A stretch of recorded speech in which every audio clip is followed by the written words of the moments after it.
All right. So we're going to go ahead and get started this morning or this afternoon. If you're on the East Coast, I keep saying that because I'm on a different coast than a lot of you, but we do have one of our panelists here on the West Coast as well. We just want to say good afternoon and I'm Melissa Lazaro with Mindprint, and we welcome you to the webinar today. I'll be introducing our guest speakers and going over a few housekeeping items before we get started. And it looks like I might be on the wrong slide here. So let me just go over here real quick and get us to the very beginning. All right.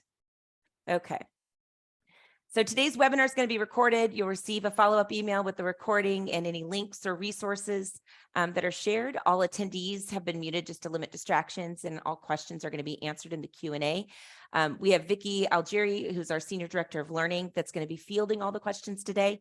Some of them will be answered immediately, and others will be saved for the end of the session today. We're going to run about 45 minutes, including Q&A. So first, I want to introduce our first panelist, Mary Robinson Cohen, our superintendent in residence. Mary is the former chief school administrator, superintendent, and principal of Roosevelt Public School District. And under her leadership, Roosevelt was ranked the #1 elementary district in Monmouth County by Niche Magazine. Next, we have Nancy Weinstein, CEO and founder of Mindprint Learning. She'll be providing an overview of the learning pyramid, and which will be a great segue over to Rachel Herman, who's visiting all the way from California from Learning for All. And she's here to provide a couple case studies of different students. Rachel is a professionally certified educational therapist. She's a dyslexia specialist, and she's the founder and executive director of Learning for All, which is an educational therapy and cognitive development specialty. She serves struggling learners of all ages in San Diego and around the world. And so welcome, everybody. I see some people in the chat saying where they're from. We appreciate that, so we can see where we're coming from all over the United States and possibly the world today. Melissa, so, can I just interrupt? I think we're not seeing slides is what yeah, I'm sorry. We're seeing each other. Okay, so let me get onto that slide deck. All right. It probably would help if I shared the screen. That probably would help. All right. Are we on the housekeeping slide? Does everybody see that? Okay, so not just seeing each other. All right, great. So here's the agenda. We're going to kick it off with Mary Robinson Cohen, go over the learning pyramid and the case studies. It's what I think I just showed you guys or went over. So we'll start with reading defined. And so we've got a slide on just making sure that we're starting on the same page in terms of how we define reading and the core 5 pillars of reading. Mary, if you want to go ahead and kick us off. Thank you. Absolutely. Thank you, Melissa. And thank you everyone for joining today and taking really a lot of time out of what I know is a very busy schedule. I just recently retired from my position, but before that I was a high school teacher. And I know for all of you what this is like to come back after a break, to come back after the pandemic. But certainly, I don't think there's any more important topic, right? We all want to figure out why aren't the children reading, which is the title today, because we know that reading underlies everything that students do, right? It underlies their math achievement, it underlies all subjects. So we really want to figure out what are the issues, right? So just so we are all on the same page, reading is the motivated and fluent coordination of word recognition and comprehension. The pillars are phonemic awareness, phonics instruction, fluency instruction, vocabulary instruction, comprehension instruction. And you all know that they're, it's controversial. So we go through phases in education and we sort of, emphasize one or the other. At this point, I think there's a big emphasis a lot of people are putting on the Orton-Gillingham method. Anyway, so what we're going to do today, though, is we're going to take a look at what impacts why the children aren't reading. And it's multivariable, right? If we had one solution, we would, bottle it up and that would be it. But we really know that it's multivariable. Thank you, Melissa. If you could go forward. Okay, so and what I'm going to talk about a little bit is bias. And you know what? People think that bias is a bad word. I don't think, I always assume that everyone is approaching their job with the best intentions. We wouldn't be in this business, this difficult business of educating kids, if we weren't. Okay, but having said that, all of our experience, we bring all of our own experiences to bear, and sometimes these impact what we're seeing. So when we think about reading, sometimes we say, oh, we have these observations and assumptions that it's okay, he's the youngest in the grade, he just needs more time. The old wives' tale, he's a boy, he's immature, or what birthday did he start? Did he start late? Did he start early? We've all been through that, right? In terms of holding kids back and then moving them forward based on the birthday lines. We might say she's shy, but she's fine. You know, she just doesn't, in her family, they're not urged to like speak up, and they're, you know, it's better if they just take a back seat. Smart kid. It hasn't clicked yet. She'll get it. I hope these are resonating with you as we're going through. It's really kind of difficult not to see everybody who's here, but I hope that as you listen, you think, well, I might have thought that. I might have thought about it about my own child, right?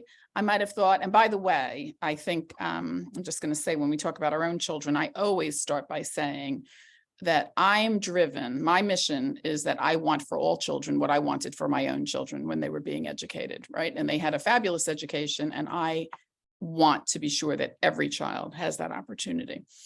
Anyway, sometimes we say, oh, I'm sure he has ADHD. The New York Times did a piece on Sunday about ADHD, identifying it. So now we'll have lots of other experts talking about ADHD when we know that that, in fact, is a medical diagnosis, right?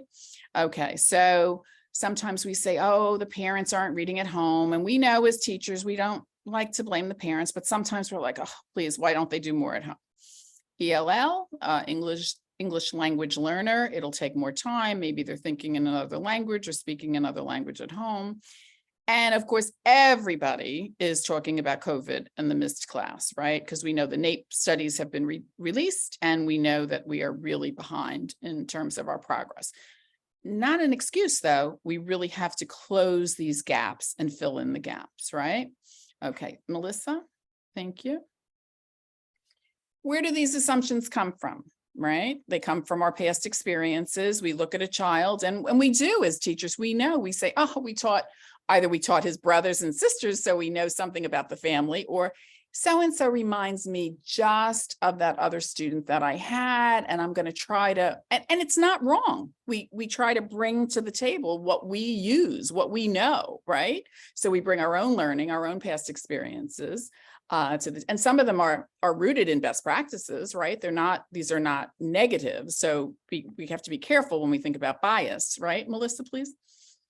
We are not sure in terms of the best practices, right? The research on science of reading is evolving, and our PD in our schools hasn't always kept up. I'm a big proponent in, if you're bringing professional development to a staff, we need to really be as close to the source as possible. And I know that that's a problem sometimes financially, but I don't believe in watering it down and training the trainer. And you have this evolution where when you finally see what's happening and what you're teaching your professionals, that it doesn't bear any, it's like whispering down the lane. It doesn't bear any relation to what we've seen in terms of the real hardcore professional learning and best practices. I was fortunate as a teacher that I always had administrators who taught me that, who said, you know, if it's worth doing, I'm going to send you to it. And if it's really worth doing, hopefully you're going to be able to do it in the course of the day, instead of at the end of the day when we're all joining our PLCs and we're tired and we have to get the bus and we have to get our own kids.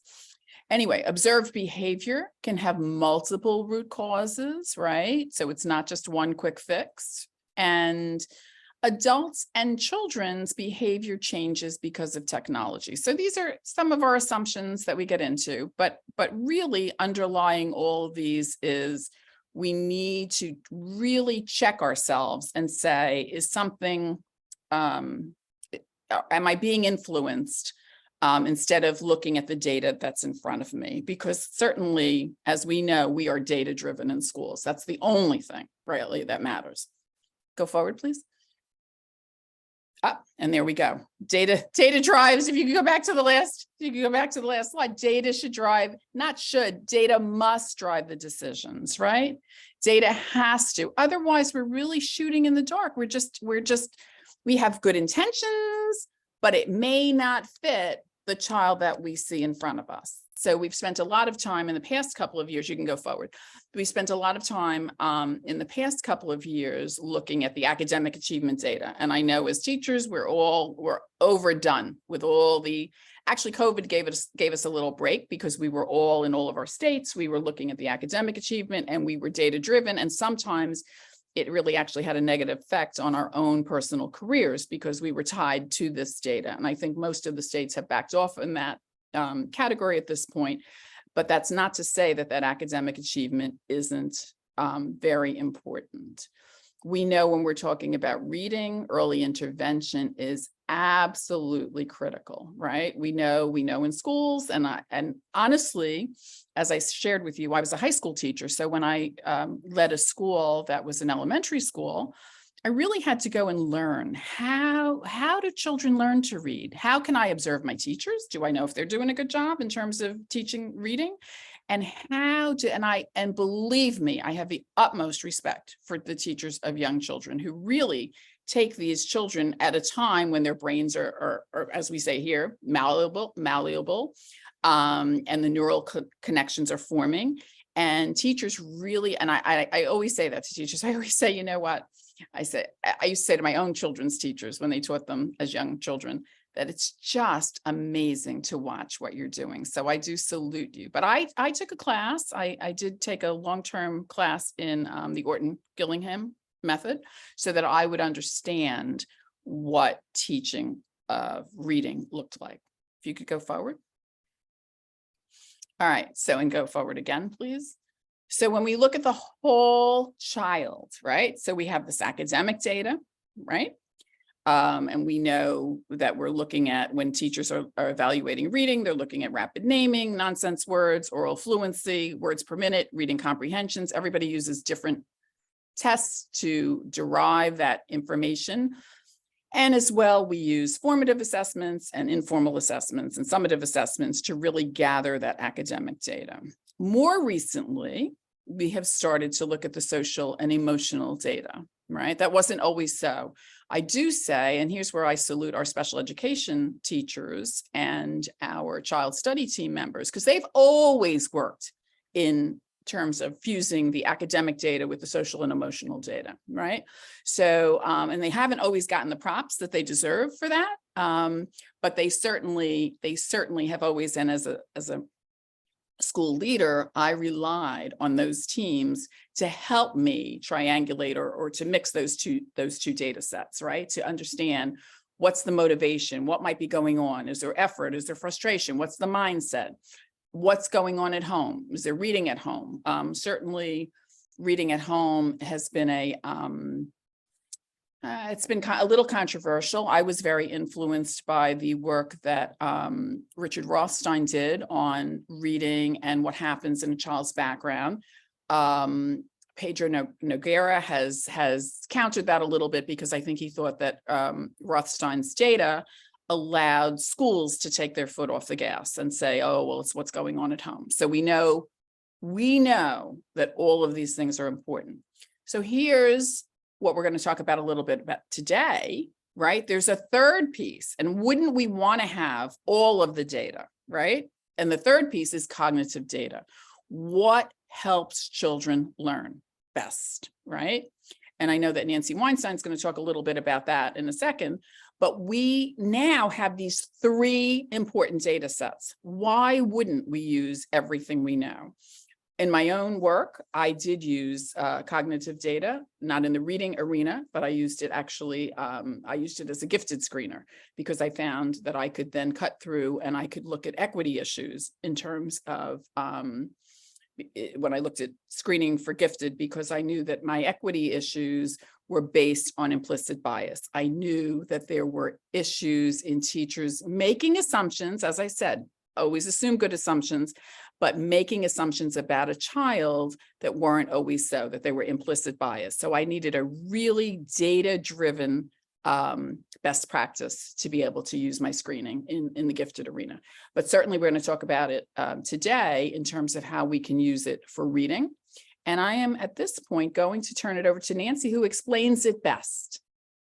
Oh, I don't know about that. That was wonderful, Mary. Thank you. And so I think what is important, and I saw it sort of flip up in the chat, was someone expressing a concern about not having great data all the time. And I think that's completely fair. I think oftentimes you can at least look at trend data, and then by triangulating the data, when all three measures of the cognitive, social, emotional, and academic, when they align, then I think you can feel really good about your data, right? And then if they're misaligned, then it gives you the opportunity to say, maybe this isn't all good data. What is the piece that maybe should be repeated or dug in deeper? And part of what we hope we can do with you and support you in Mindprint is looking at those skills that are perhaps underlying and driving why a student might not be succeeding as rapidly in their reading. So in Mary's earlier slide about early intervention, the brain is so malleable at these young ages. And so if we can see that a student has some markers for where they might likely be struggling in reading, and that it might not just be give them more time, or they're the youngest in the grade, or there's not enough reading at home, but rather there is an underlying skill that might impede their growth, being able to identify that early can make that child's journey so much easier. And I think that's what we hope we can support you with, as well as the path along that journey. So in all of our Mindprint training sessions, we always start with the learning pyramid, because these are the cognitive skills that we're talking about when we use the word cognitive. And if this is unfamiliar to you, please, we've done past presentations. Last month's webinar, we went through this pyramid in detail, so we're not going to go through it today, but just to say there are 9 skills that we're really focusing on that drive all of learning. At the very foundation is understanding new important information, and those are our complex reasoning skills. That is not enough to be able to learn and master. You need to be able to focus and apply it. And so those are our executive functions. We have students who can understand and apply and won't retain unless we give them that reinforcement. Knowing that is so important, to give them the strategies for that.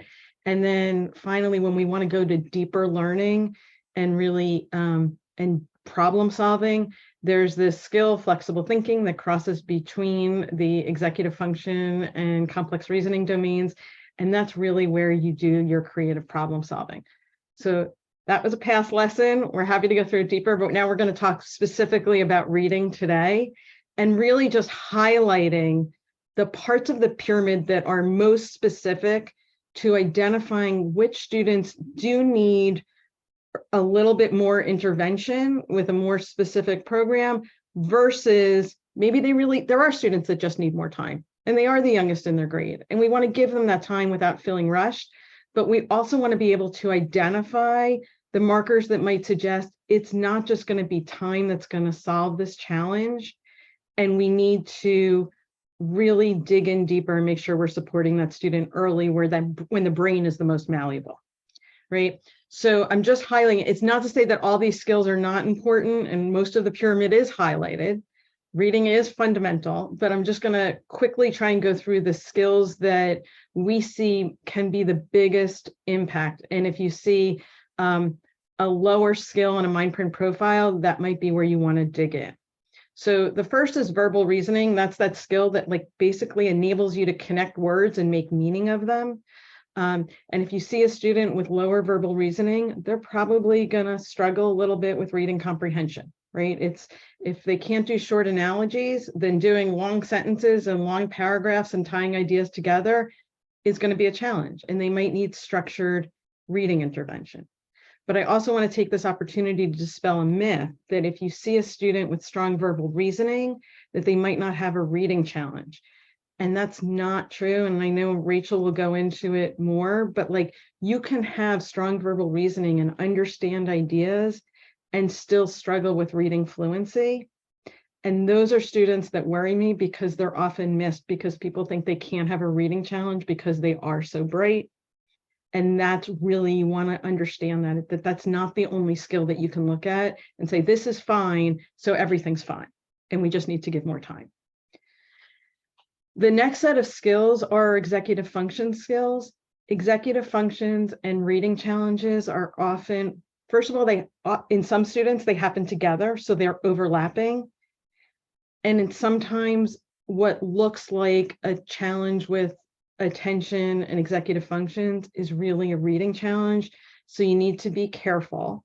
And that's when you start triangulating the data, right? So if you see a low number on attention or working memory or very slow processing speed, yes, it might be executive functions, but then we really want to dig in more carefully and closely with that reading data and make sure that there aren't some signals in that data as well to make sure that we're not missing anything. And we see it all the time where students, they're like middle school, high school, they've been diagnosed with ADHD, and what they're really struggling with is a reading challenge. And so again, data triangulation.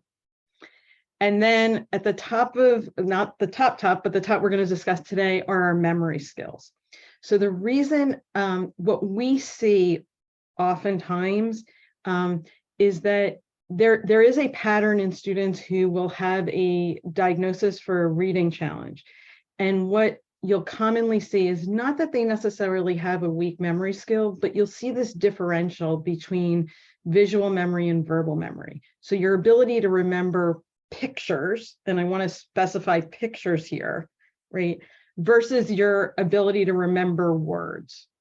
So it's not that a memory skill alone is a signal, but that differential does suggest that a student, in combination with other factors, might be having a challenge. So if you haven't figured it out yet, there's a reason the kids aren't reading. It's complicated. It's not just one thing.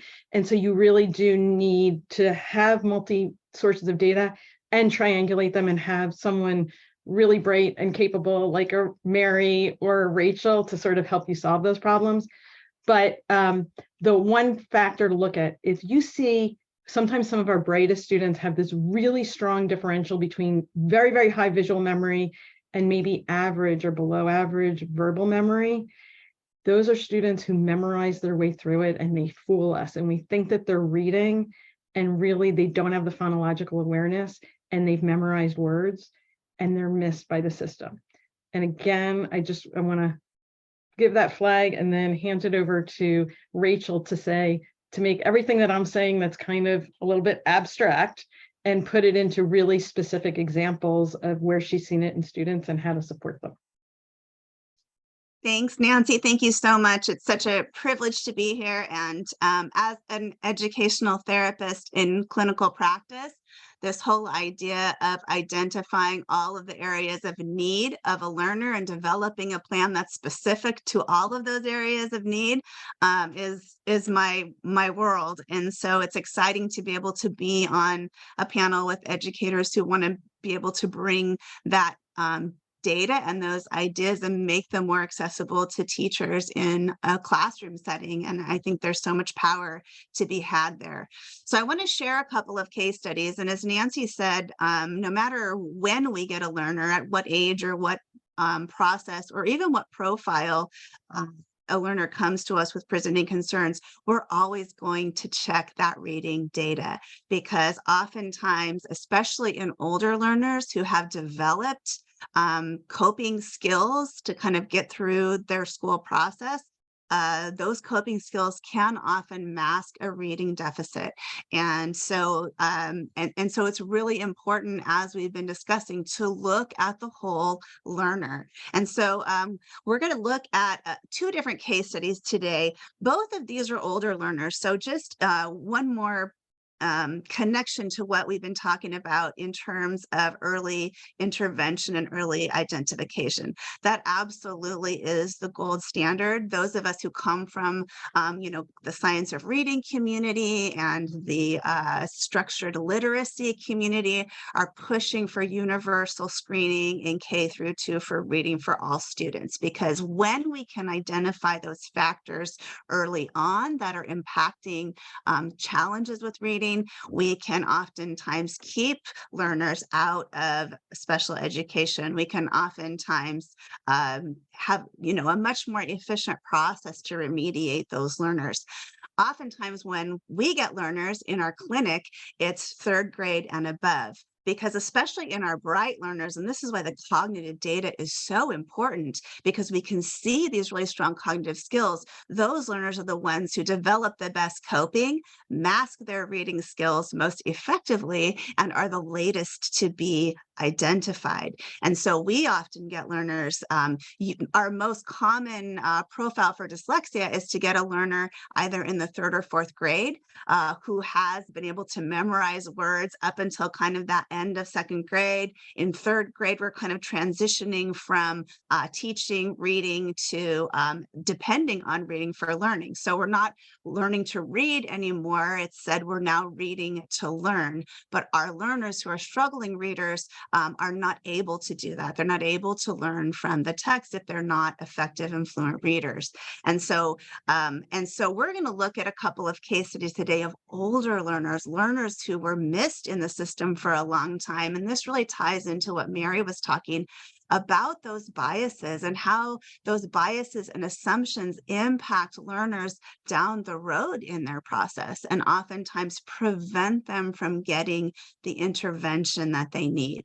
So first, we're going to talk about Nellie, and these are actually 2 real case studies, but some of the details and the names have been changed so that we don't have specific identifying characteristics, but these are real profiles of real learners. So Nellie is a 12-year-old female in 6th grade. She's been in private school her entire career with support. Her learning difficulties were identified early on.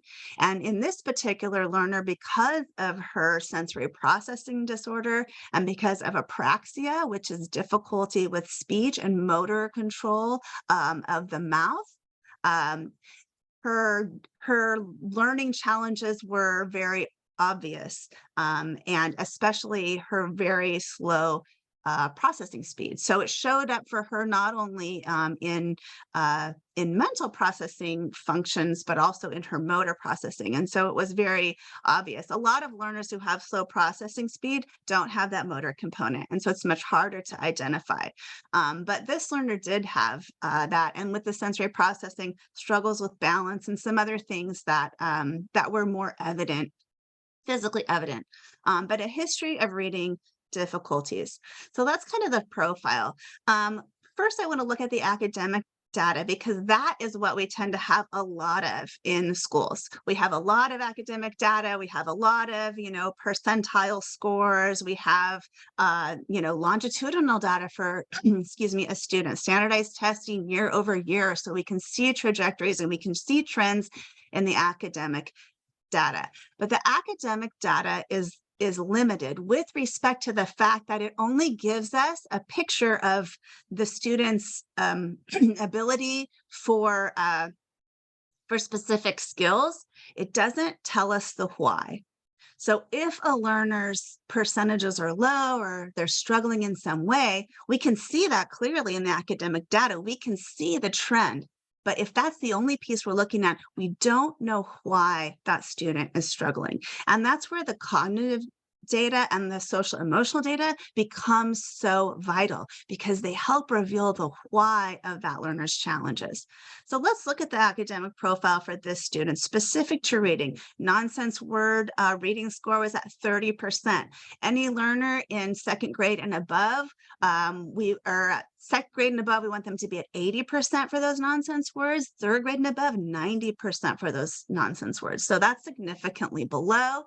Real words at the 4th grade level. So that is 2 grade levels below her per school grade level.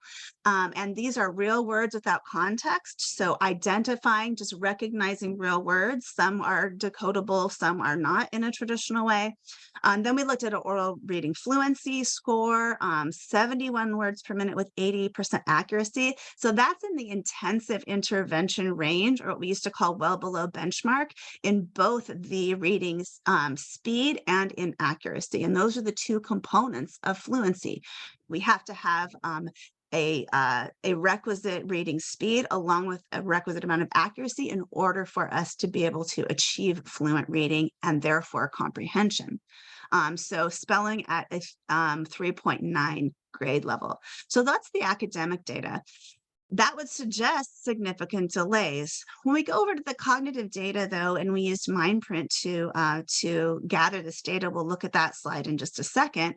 We notice strengths, significant strengths in visual memory, working memory, abstract reasoning, and attention, with areas to support in spatial perception, verbal memory, and processing speed. And when we get to that Mindprint slide in a minute, I'll share a little bit more. I should have gone in the other order, but we'll see there's significant differential, significant discrepancy between scores. So when we see high cognitive pieces along with low cognitive pieces, we know that suggests very often that something is going on with processing. So that's not the only way we identify a processing disability, but that's one of the primary markers. Big differentials in those cognitive scores suggest something is going on, not with global intelligence, right, but with specific areas of processing. And as Mary said, you know, it's so exciting to be an educator in this time when we're really starting to take into account the social emotional component of a learner's background in identifying their needs and developing a plan. So this is a learner with exceptional family support. We know very strong home life, lots of integrity in the process, you know, of getting interventions that were needed. So we know that wasn't a factor in this learner's development, and that is a factor in a lot of the learners that we work with, but not in this case, but extremely slow processing historically, and so therefore needing a lot of extra time to synthesize information. That's something that's very difficult in a traditional classroom for learners, because there's a pace of the class, there's a group that's going on, and oftentimes our learners with slow processing get left behind because they aren't given enough think time in the process to be able to synthesize the information that's coming at them. Looking at the profiles here, then you'll notice, as I pointed out, we have this strong visual memory, right, in the upper 16th percentile as a huge strength. And along with that, in the lower 16th percentile, spatial perception. So these are really extreme differentials in scores. This information is something that we can use to help us with remediation. Strong visual memory, strong working memory, and actually what's in that expected range, that flexible thinking and abstract reasoning, is something that functionally this student was able to use really effectively. And so we know, again, it's not an issue of intelligence, it's really an issue of processing. So when we look at the plan and the intervention process for a learner like this, we're looking at several things. First of all, we're going to be applying an Orton-Gillingham-based program that covers all 5 of those pillars of reading, starting with phonological processing and phonemic awareness, then phonics, vocabulary, fluency, and comprehension. We have to get to comprehension. That's the goal of reading. But when a learner struggles with language-based processing, they have to get to comprehension through the pathway of those other 4 pillars. That is essential. So for this learner, that is 2 to 3 sessions a week. Those are one-on-one sessions over 3 to 4 years to get all the way through to a high school level of language. For this learner, she is going to need extra fluency practice because of that slow processing speed. So we really had to go a little bit slower through that Orton-Gillingham process to focus on fluency at every step so that she could start to internalize that process. And it's that internalization of the process of reading, bringing that inside, that allows processing speed to increase, along with other cognitive skill building protocols that specifically address processing speed. Handwriting Without Tears is another piece that we use. The reading comprehension program then comes later in the process. And then cognitive integration techniques specific to what we saw on that mind print, those cognitive areas that we need to focus on: processing speed, auditory memory, also called verbal memory, and spatial reasoning skills. For this learner, and this also could kind of go on the strategy slide that we're going to look at next, we want her to be working with audiobooks at her intellectual level, not her reading level. She is a bright learner, full of wonderful ideas, but the amount of information that she's able to read and synthesize as opposed to what she's able to listen to and synthesize, there's a discrepancy there. So we want her to have access to audiobooks at a high cognitive level so she can have access to information even as we're building up that reading skill and helping it to increase over time. Typing is another important skill for her, especially any learner that has motor challenges or spelling issues related to a language-based processing challenge will benefit from typing. And finally, OT for sensory integration. So we'll take a look at the strategies now, and these are some of the tools that come with a MindPrint profile that are really helpful. We can look at, and I'm not going to go over all of these in depth for the sake of time, but we can look at how could we use our stronger visual reasoning skills. And for learners who struggle with this, it's really about being able to visualize what they read or be able to turn that language into a mental movie or a mental picture. That's how we know comprehension has been achieved. And then I might have that learner give back to me what they're seeing. What is this scene that they've created based on what they read? And this oftentimes will reveal where missing pieces are in terms of understanding of language. So visual reasoning, visual memory, and pacing yourself on tests. And here's where accommodations come in for this kind of learner. This learner is going to need extra time for testing. This learner is going to need a separate testing environment where she can take breaks, where she can ask clarifying questions, not to get the answer, but to make sure she understands the question so that we know that we're testing not her reading level, but her ability to answer a question about history or a question about science. And so for her to be able to ask those clarifying questions to make sure she understands what she's being tested on is a vital piece. So that's Nellie, and we're going to take a look at another learner. This is Grace. She's also an older learner, and again, another learner where some of those biases and assumptions really impacted her early in life, and also where her social emotional issues really impacted her development. So she's a 17-year-old high school senior. She is now attending a non-traditional school. She's not ready yet for community college. So even though she will graduate, she needs to focus on underlying skills so that she could be ready to enter a community college setting. Long history of learning challenges, early diagnosis of APD, auditory processing disorder, along with dyslexia, and a long history of low motivation for learning.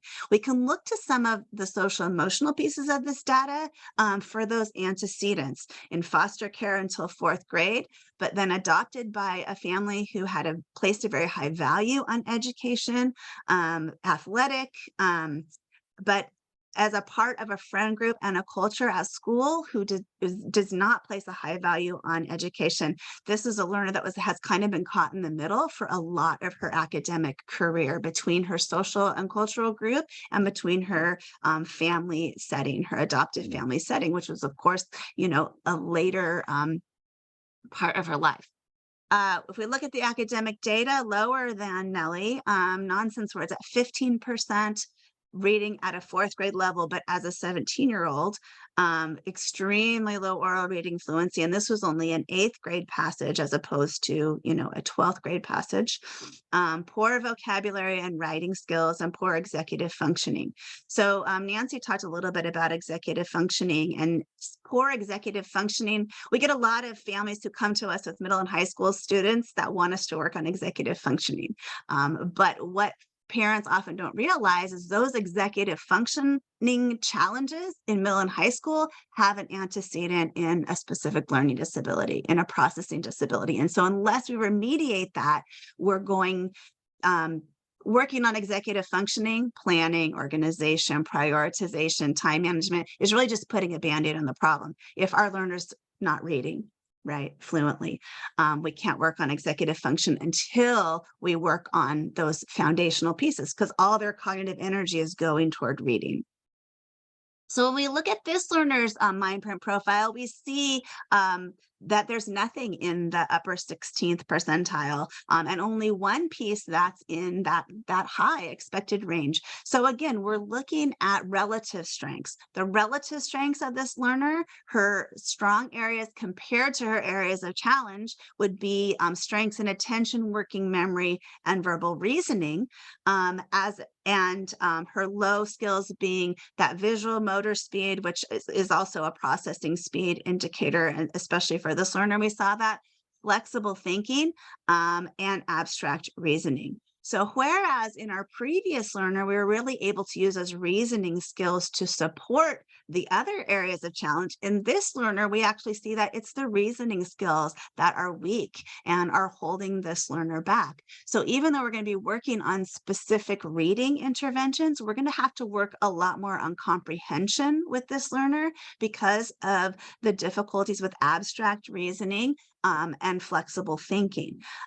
So we're still going to be using that Orton Gillingham-based program because her reading level is low, her mechanical reading level is low, ability to decode, but also her ability to comprehend and her vocabulary is low. So we're going to also be working more on a reading comprehension program with a focus on mental representation, creating that mental imagery, something she is unable to do, unlike our previous learner. About a vocabulary building piece once we get some of that foundational reading in place and not before. For this learner, a writing program followed later again by executive functioning once we have some of those foundational skills in place. And cognitive integration techniques focused on processing speed, auditory memory, expressive language, and flexible thinking. Again, strategies become really important and things that this learner can utilize to help her strengthen those areas of challenge. So because her verbal memory and her verbal reasoning are a relative area of strength, that's with very simple language, but she has those pieces. She's able to do simple analogies. The vocabulary is simple, but the conceptualization is not. The ability to categorize language. We can use that to help this learner apply that foundational ability to higher levels of language, more difficult vocabulary. This is how we can grow this learner's ability to comprehend, understand, and ultimately to be able to write, which is the college required skill that kind of brings all of these things together. And this pause to take feedback, this learner actually has good attention, good ability to be able to stop and think. And so we want this learner to be able to use that as a strategy so that she doesn't answer impulsively, which is another coping strategy that a lot of our learners use and can be exacerbated in a classroom setting where they feel a lot of time pressure to answer quickly. We want this learner to have think time to think and pause and to be able to take that feedback and synthesize it. So those are the case studies, and I believe now that we want to open it up for questions. Thank you so much, Rachel. That was really thorough, and I'm sure all of us could have sat on for another 15 minutes listening to another case studies and just seeing how different these two students are and really hearing the thoughtfulness in your intervention plan and how you're using strategies to support that student is so helpful. Vicki, do we have any questions in the Q&A that we'd like to answer live today? Thanks for everyone who has contributed questions so far. I've done some answering in the Q&A, and I will, and I'm just going to look at ones that are coming in right now. In the meantime, Rachel, can you answer or talk a little bit about time frame for intervention and, it like identifying an issue earlier? Is it a shorter timeline versus later in middle school or something? How does that change? Yeah, that is a really great question. A lot of it depends on the student profile.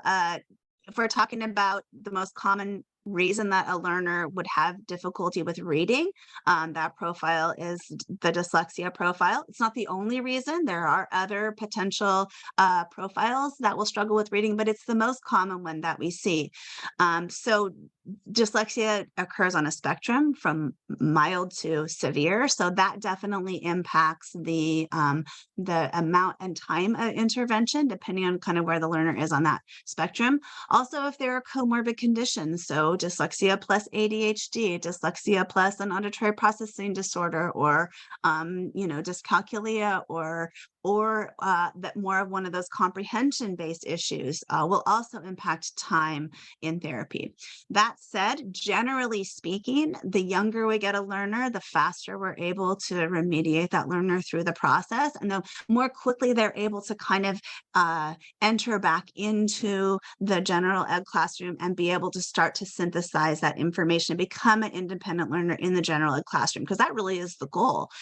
When we get learners that are older, they're not going to be learning to read in the general ed classroom. Therefore, that work has of that setting, and it takes longer because they still have to keep up in the general ed classroom, right, with all of their other academic work. And so we apply accommodations while we're doing that remediation. So accommodations never become a replacement for the remediation, but they become a support to the learner so they can continue to get the content that's required while we work on these underlying skills. But typically, to go through an entire Orton-Gillingham program, it's going to take somewhere between 3 to 5 years of consistent intervention, 2 to 3 times a week, 50-minute sessions. And so we like to do longer periods of intervention, but consistently over time, for 2 reasons. One, we don't see regression.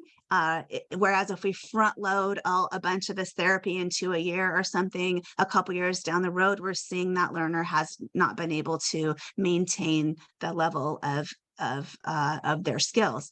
So that's one problem. But the other problem is that learners grow and develop over time. And so therefore, our approach to therapy is going to change as they learn and develop and grow, as the academic load increases. And so there's a lot of variables. Vicki, I know that's not a very clear and straightforward answer. A lot of variables. But yeah, they all need to be considered. Yeah. Well, we've gone a few minutes over time, so I want to be respectful of everybody that's on this call today. And so before anybody else hops off and before we answer any more questions, I just want to thank Mary so much. Thank you for coming and being one of our panelists today. Thank you, Rachel, as well, and Nancy. And those of you that are attending, if you hopped on late, there will be a recording, and so that will be sent off to you as soon as we get that uploaded onto YouTube with a nice clean link. And if you have any further questions for Rachel specifically, or for Mary or Nancy, or Mindprint in general, the last slide on this recording will have contact information, so you'll be able to see that. In fact, I'll just go ahead and pull that up really quickly so that everybody can see that before you hop off. If you'd like to stay on, we've got about maybe 5 minutes max that we can take questions before our panelists need to leave and have other obligations. But thank you so much for joining us today in this webinar that's hosted and sponsored by Mindprint Learning.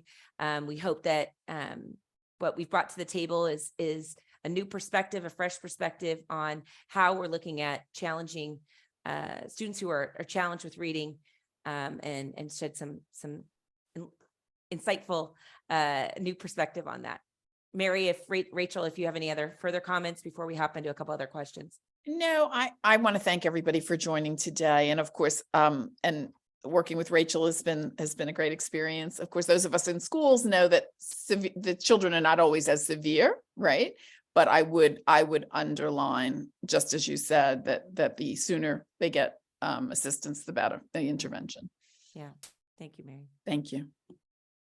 Thank you. And it's such a privilege to be working with this incredible team. And I'm so grateful to be able to really hear a school perspective.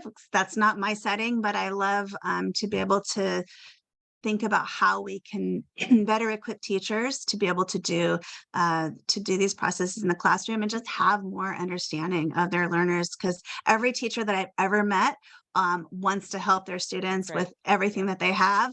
And so the more tools that we can help you to have, the better for sure. Thank you so much. And with that, I think we're done with questions, Vicki.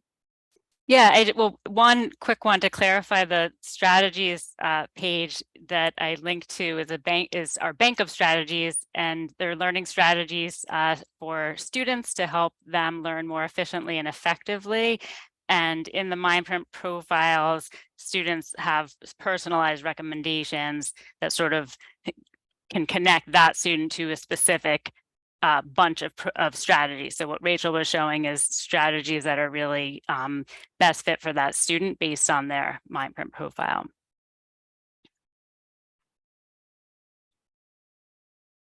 Okay, great. Well, thank you, Vicki. Thank you, everybody.